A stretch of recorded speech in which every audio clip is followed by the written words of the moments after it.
कल भारतीय संविधान का गला घोटने का दुस्साहस इंडी अलायंस ने जम्मू कश्मीर में किया।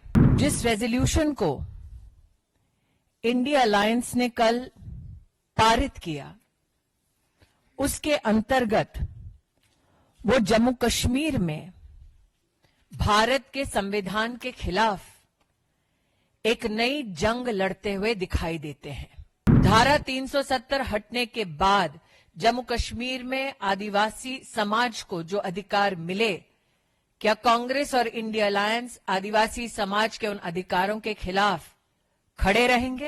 एक चुनी हुई सरकार विकास के मुद्दों पर काम करने की बजाय, भारत को जोड़ने की बजाय भारत को तोड़ने का प्रमाण दे रही है।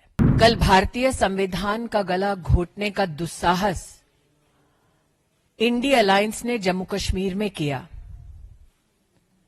जम्मू कश्मीर के वो दृश्य जिसमें भारत के संविधान की धज्जियां उड़ाते हुए आदिवासी अधिकारों, दलितों के अधिकारों और महिलाओं के अधिकारों का हनन करने का दुस्साहस कांग्रेस लेड इंडिया अलायंस ने जो किया, एक जागृत भारत उस दुस्साहस को बर्दाश्त नहीं करेगा। जिस रेजोल्यूशन को इंडिया अलायंस ने कल पारित किया, उसके अंतर्गत वो जम्मू कश्मीर में भारत के संविधान के खिलाफ एक नई जंग लड़ते हुए दिखाई देते हैं।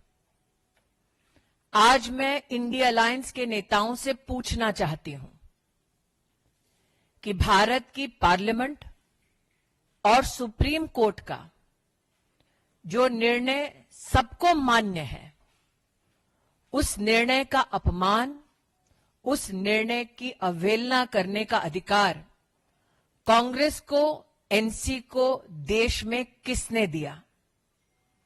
आज मैं कांग्रेस, एनसी और इंडी अलायंस के सभी नेताओं से पूछना चाहती हूं, धारा 370 हटने के बाद जम्मू कश्मीर में आदिवासी समाज को जो अधिकार मिले, क्या कांग्रेस और इंडिया अलायंस आदिवासी समाज के उन अधिकारों के खिलाफ खड़े रहेंगे?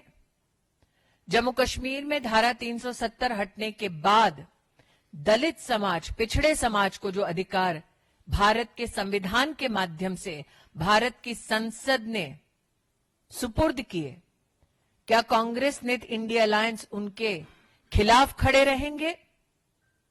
कल का रेजोल्यूशन कांग्रेस और इंडिया अलायंस के नेताओं का टैक्टिकल समर्थन दिखाता है उग्रवाद और आतंकवाद के समर्थन में। ये भारत में हर नागरिक को ज्ञात है कि धारा 370 हटने के बाद नागरिकों की मृत्यु में 80% की गिरावट हुई। ये हर हिंदुस्तानी को ज्ञात है कि धारा 370 हटने के बाद जम्मू कश्मीर में आतंकी घटनाओं में 70% की कमी हुई।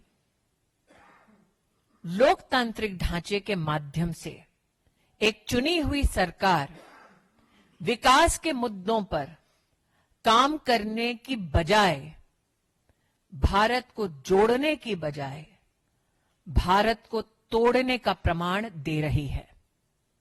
मैं इंडिया अलायंस के सभी नेताओं को, देश के नागरिकों और भारतीय जनता पार्टी के कार्यकर्ताओं के माध्यम से आश्वस्त करना चाहती हूं कि संसद द्वारा पारित धारा 370 पुनर्स्थापित नहीं होगा और जम्मू कश्मीर को भारत से बांटने का उनका ये प्रयास कामयाब नहीं होगा।